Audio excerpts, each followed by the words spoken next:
ಯೋಚನೆ ಮಾಡಬೇಡಿ madam. Pushpak sir ಅಪಾಯದಿಂದ ಹೊರಗೆ ಬಂದ್ರಲ್ವಾ, ಅಷ್ಟೇ ಸಾಕು. ಎಲ್ಲ ಒಳ್ಳೇದಾಗ್ತದೆ. ನೀವು ಸಮಾಧಾನ ಮಾಡ್ಕೊಳ್ಳಿ.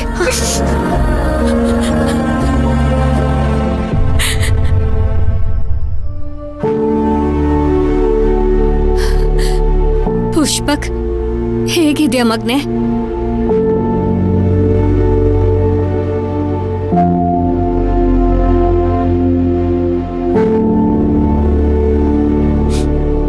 ಏನೋ ಕಂದ ನಿನ್ನ ಅವಸ್ಥೆ. ನಿಮ್ ತಂದೆ ಮಾತ್ ಕೇಳಿ ಮಲೇಷ್ಯಾಗ್ ಹೋಗಿದ್ದಿದ್ರೆ ನಿಂಗಿವತ್ತಿ ಪರಿಸ್ಥಿತಿ ಬರ್ತಿರ್ಲಿಲ್ಲ ಅಲ್ವಾ? ನೀನೇನು ಯೋಚನೆ ಮಾಡ್ಬೇಡ ಪುಷ್ಪಕ್. ಇನ್ಸ್ಪೆಕ್ಟರ್ ಸರ್ ಬಂದಿದ್ದಾರೆ. ನೀನ್ ಈ ಸ್ಥಿತಿಗೆ ಯಾರೇ ತಂದಿದ್ರು ಅವ್ರನ್ನ ಮಾತ್ರ ಸುಮ್ಮನೆ ಬಿಡೋದ್ ಬೇಡ. ಹೌದು ಕಣೋ, ನಿನ್ನ ಈ ಸ್ಥಿತಿಗೆ ತಂದವರು ಸರ್ವನಾಶ ಆಗ್ಬೇಕು. ನಾನ್ ಬಡ್ಕೊಂಡೆ ನಿನ್ಗೆ ಇಂಥವ್ರ ಸಹವಾಸನ ಮಾಡ್ಬೇಡ ಅಂತ. ನೀನ್ ನನ್ ಮಾತೆ ಕೇಳಲಿಲ್ವಲ್ಲೋ? ನೀನ್ ನನ್ ಮಾತ್ ಕೇಳಿದಿದ್ರೆ ಇವತ್ ನಿನಗೆ ಇಂಥ ಪರಿಸ್ಥಿತಿ ಬರ್ತಿರ್ಲಿಲ್ಲ. ನಿನಗೇನಾದ್ರೂ ಹೆಚ್ಚು ಕಮ್ಮಿ ಆಗಿದ್ದಿದ್ರೆ ನಮಗ್ ಯಾರೋ ದಿಕ್ಕು? ನಾವ್ ಇರ್ತಿದ್ವಿ ಅನ್ಕೊಂಡಿದ್ಯಾ? ನನಗೇನು ಆಗಿಲ್ಲ. I am all right. Mister Pushpak, ಇದೆಲ್ಲ ಹೇಗಾಯ್ತು? ಏನಾಯ್ತು ಅಂತ ಡೀಟೇಲ್ ಆಗಿ ಹೇಳ್ಬೋದಾ?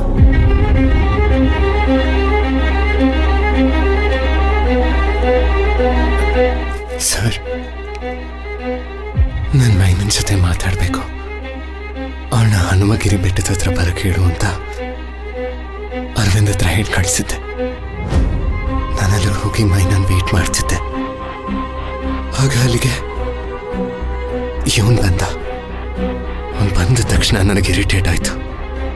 ಅವನ ಮುಖನೂ ನೋಡೋಕ್ಕಾಗದೆ ನಾನಲ್ಲಿಂದ ಹೋಗೋದಕ್ಕೆ ನೋಡಿದೆ. ಆಗ ಇವನು ನನ್ನ ಬಂದು ತಡ್ದ. ನನ್ನ ಜೊತೆ ಮಾತಾಡಿ ಅಂದ. ನನಗೆ ಮಾತಾಡೋಕೆ ಇಷ್ಟ ಇಲ್ಲ ಅಂದ್ರು ನನ್ನ ಬಲವಂತ ಮಾಡ್ದ. ಅದಕ್ಕೆ ನನಗೆ ಕೋಪ ಬಂದು ಅವನ ಮೇಲೆ ಕೈ ಎತ್ತಿದೆ. ಅವನಿಗೊಂದು 2 ಹೊಡೆದೆ. ನಾನು ಹೊಡೆದೆ ಅಂತ ನನ್ನ ಮೇಲೆ ಇವನು ಅಟ್ಯಾಕ್ ಮಾಡ್ದ. ಇನ್ಸ್ಪೆಕ್ಟರ್, ಸ್ಟಾರ್ಟಿಂಗು ಇವನೊಬ್ಬನೇ ಇದ್ದ. ಆಮೇಲೆ ಇವನ ಜೊತೆ ಇನ್ನಿಬ್ರು ಸೇರಿ ನನ್ನ ಅಟ್ಯಾಕ್ ಮಾಡಿದ್ರು. ನನ್ನ ಕೊಲ್ಲಕ್ಕೆ ಪ್ರಯತ್ನ ಪಟ್ರು. ನನಗೆ ಚಾಕುಲ್ ಚುಚ್ಚಿದ್ರು. ನನ್ನ ಸಾಯಿಸೋಕ್ಕೆ ಪ್ರಯತ್ನ ಪಟ್ರು. ನನಗೆ ಯಾರ ಹತ್ರನೂ ದ್ವೇಷ ಇಲ್ಲ. ನನಗೆ ಸದ್ಯಕ್ಕೆ ಯಾವ ಶತ್ರುಗಳೂ ಇಲ್ಲ. ಇರೋದು ಅಂದ್ರೆ ಅದು ಇವನೊಬ್ಬನೇ. ಇವನು ಇದೆಲ್ಲ ಪ್ಲಾನ್ ಮಾಡಿನೇ ಮಾಡಿರೋದು ಇನ್ಸ್ಪೆಕ್ಟರ್.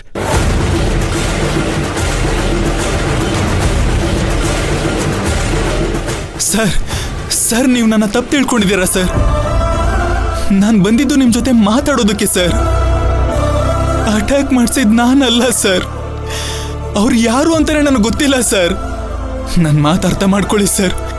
ಏಯ್, ಯಾರು ಅಂತ ಗೊತ್ತಿಲ್ಲ ಅಂದ್ಮೇಲೆ ಅವ್ರು ಕೊಟ್ಟ ಚಾಕುನ ನೀನ್ ಯಾಕೋ ಹಿಡ್ಕೊಂಡೆ? ಅಯ್ಯೋ ಮೇಡಮ್, ಸರ್, ನನ್ನ ಮಾತು ನಂಬಿ ಸರ್. ಅವ್ರು ಹೋಗೋ ಅಷ್ಟರಲ್ಲಿ ಚಾಕುನ ಹೇಗೋ ನನ್ನ ಕೈಯಲ್ಲಿ ಇಟ್ಬಿಟ್ಟು ಹೋಗ್ಬಿಟ್ರು ಸರ್. ನೀವಾದ್ರೂ ನನ್ನ ಮಾತು ನಂಬಿ ಸರ್.